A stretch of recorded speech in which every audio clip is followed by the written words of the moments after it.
Yeah, I've had a long tenure here. I was actually hired as assistant pro, so I did my apprenticeship back in the late '80s, and head professional position came open in 1990.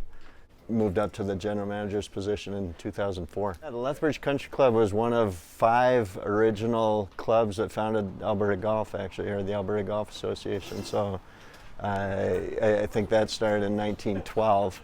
And then the Lethbridge Country Club incorporated in 1913 to kind of give us our official start date. So we created the Country Club Lane, and then memorialize or kind of encapsulate the history of the club in the 100 years. And talk about that drive when you're coming up through the canyon. It just seems, just takes you to another place, right? It's amazing. Yeah, there's not many properties like ours, especially like new courses being built in the last 20 years, involve housing developments and close to roads and everything else. And we've got this little sanctuary down here that's just totally removed from the city. And yeah, it's like a breath of fresh air. You get down here and you don't realize you're in Lethbridge anymore. The first Alberta golf event we hosted, provincial event, was the 2000 men's amateur.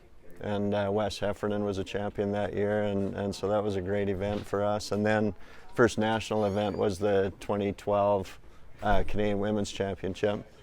Jutanagarn sisters finished 1-2. Brooke Henderson tied for 6th that year, I think, and so as a 14-year-old.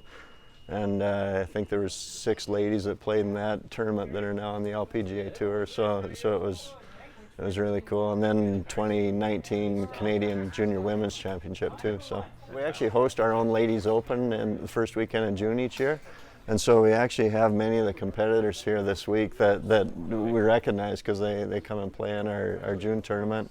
And so we love hosting these ladies. They all come with a great attitude and great game, obviously. Yeah. The bridge that's iconic in Lethbridge, and our finish along 16, 17, 18 is more or less next to the river, and so a great finishing stretch.